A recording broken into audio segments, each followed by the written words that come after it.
안녕하십니까, 김성고입니다. 무아윤회에 대한 7번째 강의로서 오늘은 전생요법에 대해서 한번 알아볼 텐데, 이 전생요법의 선구자로서는 영국의 알렉산더 캐넌 박사라는 분이 있습니다. 그 사람이 그 전생요법에 대해서 알아보도록 하겠습니다. 먼저 윤회와 내생을 말하는 사람들은, 윤회를 말하는 대표적인 사람들은 보통 불교와 힌두교인들이지만, 윤회는 불교와 힌두교의 수행자들이 선정 가운데서 경험한 것입니다. 그래서 선정 체험이 아니더라도 다른 분야와 영역에서도 윤회와 내생에 관해서 얘기를 합니다. 그래서 옳고 그른 것은 딴 얘기고, 그건 우리가 계속해서 앞으로 과학자들이 하는 얘기와 우리 생각을 합쳐서 우리가 판단하기로 하고, 일단 과학자들의 흥미를 가지고 윤회에 대해서 연구한 분야를 살펴보자면 대략 다음과 같습니다. 최면, 퇴행, 임사체험, 영매를 통한 강신술, 그 다음에 어린아이들의 자발적인 기억, 명상.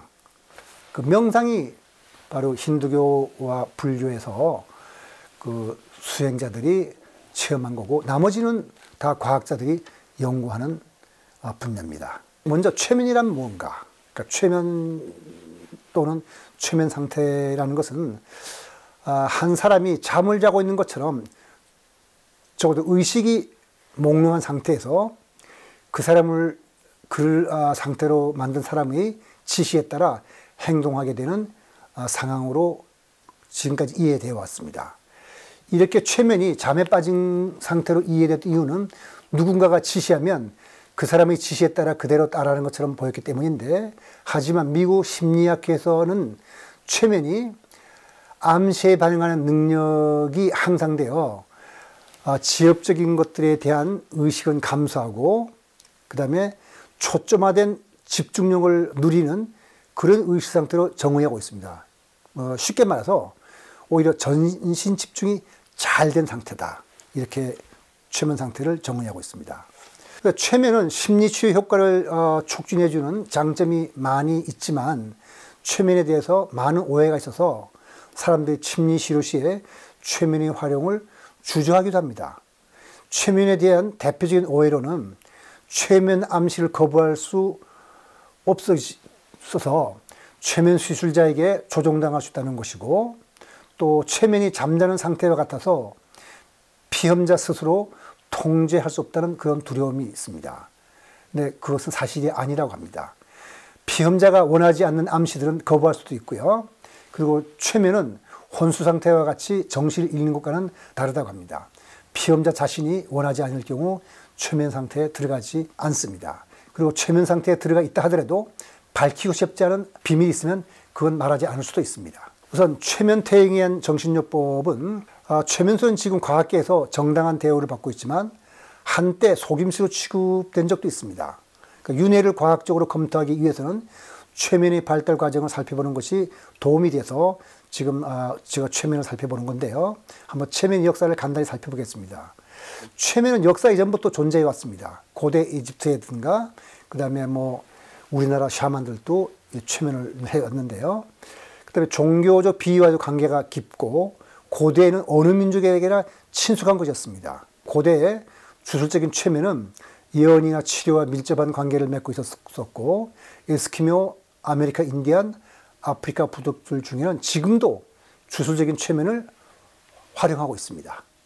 그런데 과학자나 의사가 최면에 관심을 갖고 치료에 활용하거나 연구를 시작한 것은 동양은 조금 뭐라고 말하기 어려운데요. 적어도 서양에서는 18세기 후반부터라고 말할 수 있습니다. 그 유명한 사람이 바로 18세기 후반 오스트리아의 메스메리라는 사람인데, 동물 자기약 이론으로 최면술을 시도해서 최면술을 한때 메스메리즘이라고도 불렀습니다.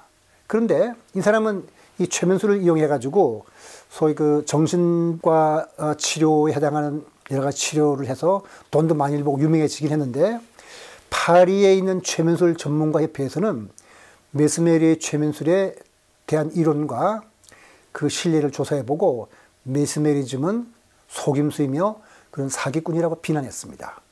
그리고 의학 잡지들은 최면술에 대한 실험 보고의 게재를 거부했습니다. 다시 말해서 최면술은 어떤 사이비 시술이라고 생각했던 거죠.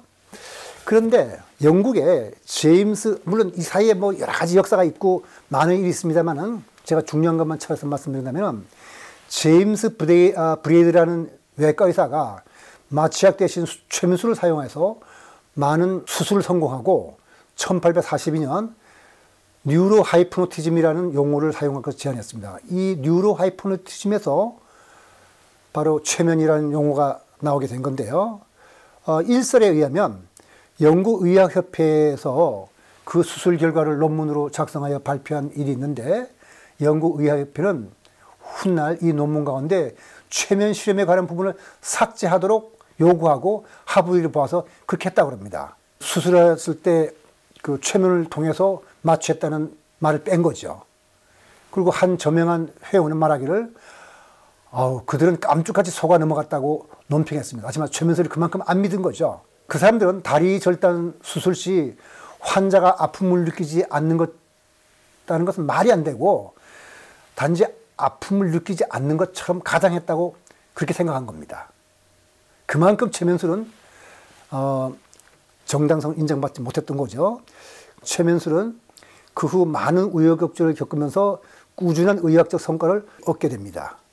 그래서 1955년에는 영국 의사협회에서는 최면을 유용한 치료법으로 공인합니다. 드디어 정통의학계에서 최면술을 치료법을 인정한 거죠. 그 다음에 1958년에 미국 의사협회에서는 최면을 의학과 치의학에서 합법적 치료법으로 사용하도록 인정했습니다. 그 다음에 1961년에는 미국 정신의학협회는 최면을 치료법으로 사용할 수 있도록 공인하였고, 또 미국 심리학회에서는 1969년에 최면 분과를 만들었습니다.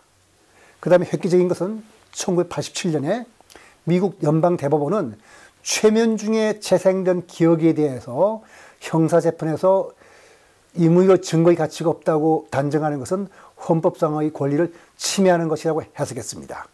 그러니까 증언의 사실 여부는 상호 검사나 적절히 통제된 규칙하에서 최면 상태가 이루어짐으로써 판가름 날 수 있다고 법원은 주장한 거니까 최면술에 대한 증언도 인정되는 거죠. 그래서 오늘날에는 최면을 통한 전생 연구에 관심을 가진 정신과 의사나 기타 심리학법가들이 굉장히 많이 있습니다. 정규 교육을 받은 의사가 전생 연구에 관심을 갖는 것은 그렇지만 쉬운 일은 아닙니다. 그런데 치료 과정에서 이 의사는 비록 전생을 믿지 않지만은 치료 과정에서 우연히 이 피험자가 자기의 과거 전생 얘기를 하고서 그로 인해서 치료 효과가 나타나는 경우가 종종 발견됐습니다. 그러자 심리요법가들 사이에서 이 소위 전생요법이라는 것이 관심을 가지게 됩니다. 그 중에서 유명한 사람이 누구냐면은 영국 에드워드 8세를 진료한 알렉산더 캐넌 박사를 들 수 있는데요. 알렉산더 캐넌 박사는 리즈 대학과 런던 대학과 비엔나 대학, 홍콩 대학의 교수를 지냈고 정신과 의사고 기사 자격까지 있는 사람입니다. 그리고 윤회를 이 사람이 확인했다고 주장하는데 이 사람이 윤회를 확인했다고 주장하는 걸 살펴보면 아주 재밌습니다. 뭐냐면은 자 여기에 좀 설명한 게 있는데 영국에서 기사 자격을 받고 유럽의 9개 대학에서 학위를 받은 알렉산더 캐넌 박사는 무수한 임상적 증거를 접하면서도 윤회론을 계속 거부했습니다. 그러다가 이거는 어쩔 수 없네 하고서 그 자신의 그 치료 경험을 제가 기억하기로 1342명인가 하는 사람을 최면을 통해서 치료해 본다면은 자기 내면의 힘이라는 저서에서 이렇게 밝힙니다. 그 영어로 The Power Within이라는 책이 있는데 내게 윤회론은 악몽과도 같았다. 이건 자꾸 그 최면자들이 그 전생 얘기를 하니까요. 나는 최면술에 의해서 혼순 상태로 빠진 피최면자들이 헛소리를 하고 있다는 것을 증명함으로써 이러한 재생설을 반증해보려고 최선을 다했다. 말도 안 되는 얘기라며 내담자들과 다투기도 했다. 그러나 내담자들이 전생을 떠올리는 일이 끊이질 않았다.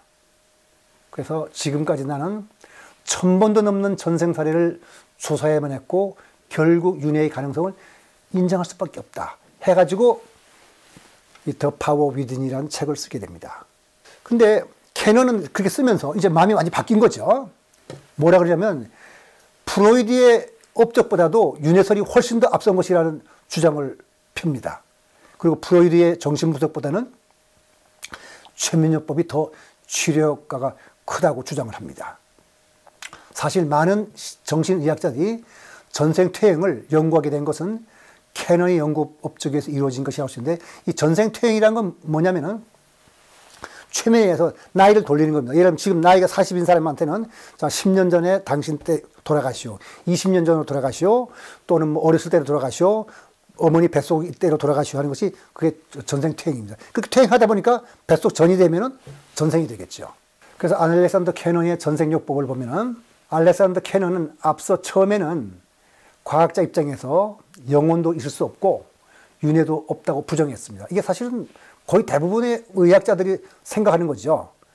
그러나 최면술을 이용해서 연령퇴행을 시켜보니 뜻밖에도 사람들에게서 전생이 나타나는 경우를 자주 대하게 되자 실험 대상자들이 한 말을 조사할 수 있는 데까지 조사하게 되었다고 합니다. 조사 결과 세세한 개인사는 알 수 없으나 그 사람들이 말하는 역사적인 사실은 큰 틀에서 모두 맞는다는 결론을 내리고, 그는 이렇게 조사한 1382명에 대한 전생 자료를 수집해서 1952년에 앞서 소개한 책 내면의 힘을 출판했습니다. 그러니까 더 파워 위딘. 이 책을 캐논 보고서라고도 하는데 아주 재미있는 내용들이 여기에 많이 있습니다. 캐논 보고서에 의하면 병이 있을 때 정상적 치료법으로는 아무리 치료를 해도 낫지 않는 경우에 전생퇴행을 통하여 조사를 해보면 그런 병들은 전생의 발병 원인이 있다고 합니다. 그 전생에서의 발병 원인을 알면 병을 고칠 수 있다고 하는데 이것이 유명한 전생요법입니다. 거기에 이런 사례가 있습니다. 어떤 사람이 물만 보면 겁을 내는데 이 사람은 바다를 구경한 적도 없고 큰 강 옆에 살지도 않았는데 물만 보면 겁을 냅니다. 물을 안 본 사람이 어떻게 물을 겁을 내겠습니까? 그 증상이 심해서 정신과 치료를 받는 수밖에 없었는데, 그러나 정상적인 치료법으로는 아무리 치료를 해도 소용이 없었어요. 그래서 전생퇴행을 시켜보니 그는 전생에 지중해를 내용하는 큰 상선의 노예였었고, 그런데 죄를 지어서 쇠사리에 묶인 채 바닷속으로 던져져서 빠져 죽었다고 합니다. 그때의 고통이 잠재의식 깊은 곳에 남아있어서 금생에서도 물만 보면 겁을 내는데, 이렇게 그 심층 시민 속에 있었던 그 어떤 심적 요인 또는 그 고통스러운 원인을 의식으로 떠올리자 그 증상이 사라지고 병이 깨끗이 나았다는 겁니다. 그러니까 이런 얘기들이 많죠. 그러니까 정통적인 학자들이 볼 때 캐논의 연구는 학술적으로 아무런 의미가 없습니다. 왜 의미가 없느냐? 기억을 한다는 것은 두뇌가 하는 것인데 두뇌가 생기기 이전의 일을 기억한다는 것은 있을 수 없는 일이죠. 비록 피체험자가 경험한 사건들이 기록된 역사적인 사실과 부합한다고 하더라도 그것으로 전생의 기억이라고 할 수는 없습니다. 꿈을 꾸는 것처럼 최면된 사람의 무의식적인 어떤 작용이 아무런 사건이나 어떤 걸 꾸며낼 수 있을 것이다. 그리고 최면 수사로부터 어떤 암시를 받았을 수도 있다. 따라서 이런 거는 인정 못한다. 그런 거죠. 그러나 불치병이나 고질적인 나쁜 버릇이 신통하게도 전생요법에 의해서 낫는 일도 셀 수 없이 많은 것도 사실입니다. 어떻게 받아들여야 할까요? 그러니까 1977년 10월 3일 주간지 타임지에 Behavior Where Were You in 1643라는 제목의 기사가 있어서 여러분들이 그대로 쳐보면 돼요. 이렇게 인터넷에 들어가서. 그러면 거기에 전생요법이 크게 유행하고 있는데 이걸 어떻게 봐야 될까? 이게 지금 이거거든요. 여러분들이 타임지 Behavior Where Were You in 1693라고 치면 이렇게 나와요. 요게 딱 이대로 나와요. 그런데 재밌는 거는 여기 기사를 제가 또 옮겨왔습니다. Behavior Where Were You in 1643 Monday, October 3, 1977 Therapy for Born Again. 다시 태어난 것에 대한 전생요법에 대한 세라피죠. 낸시 쉬프리는 33살인데 칼리포니아의 작가입니다. always had trouble finishing books and articles.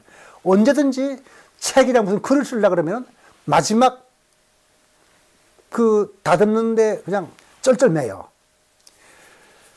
그러나 unlike most authors be delivered by blogs, 그 어떤 사고 단절에 의해서, 여기서 블록은 사고 단절인데, 사고 단절에 의해서 고통받는 다른 작가들과 달리 she now knows where her troubles begin. 지금 쉬프린 여사는 어디서 자기 트러블이 생겨났는지를 지금은 안다는 거예요. 어디서 생겨났느냐?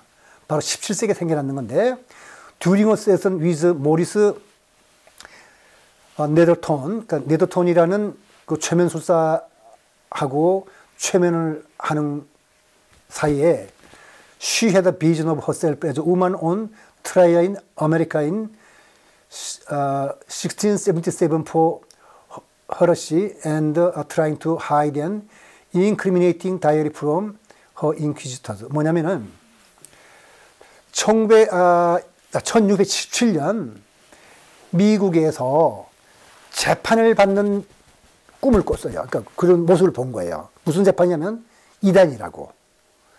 근데 왜 그래서 재판을 받는데 자기 일기장을 숨기려고 했어요. 왜냐하면 그 일기장에는 자기가 이단이라는 것 증거가 있을 수 있으니까 그 인퀴시터 그 조사관들한테서부터 그 일기장을 숨기려는 자기 모습을 본 거예요. 이 사람은 그 일기를 쓴 것이 들키면은 이제 재판받아서 뭐 화형을 당하든지 그런 고통을 맛보게 될 테니까 그걸 감추려는 저기 마음이 심층심층 있는 것이죠. 그래서 300년 뒤에 아직도 이 여자는 hiding the book, 그 책이나 자기가 기록한 걸 감추려고 그러는 거죠. 이제는 안 그렇다는 본 노무와 after Neroton's therapy, she says, I seem to have very little problem finishing up things now, as if the pattern was erased. 이제 그 최면술 치료를 받은다면은 이제 그런 문제 없다. 이제 그런 것은 깨끗이 사라진 것 같다. 이게 타임지에 나온 거거든요. 이 타임지 기사를 한번 우리가 살펴보면은 타임지는 흥미 위주의 자극적인 보도를 일삼는 황색 저널이 아니거든요. 그래서 타임지에서 전생요법을 소개할 때는 그만큼 전생요법에 효과가 있다고 판정을 내렸기 때문에 이런 기사를 실린 걸 겁니다. 그러니까 피체험자가 말한 전생 얘기가 사실인지 아닌지를 확인하는 것은 어려운 일이지만은 어쨌든 전생이 허구이든 아니든 최면에 의해서 전생요법을 하면은 효과가 있는 것도 사실입니다. 그래서 최면 퇴행에 의해서 전통요법으로는 고칠 수 없는 질병을 고치는 경우가 종종 일어나자 이걸로서 유명한 사람이 있는데 캐나다 토론토 대학의 정신과 교수 휘튼 박사는 실패 처리 박사라는 별명을 얻었습니다. 그러니까 정상적인 치료법으로서 치료가 실패한 사람은 휘튼 박사가 최면요법을 통해서 낫게 했다는 뜻입니다. 그렇다면 전생이라는 것이 정말 있는 것인지 한번 조사해 보는 것은 흥미있는 일이죠. 그리고 필요한 일이라고 생각하는 사람도 있게 마련입니다. 그래서 과학자들이 점점 전생을 찾아보려고 하는 건데 오늘 강의는 여기서 마치고요. 다음 그 8강에서는 브라이드 머피에 대해서 살펴보기로 하겠습니다. 오늘 강의는 여기서 마치도록 하겠습니다.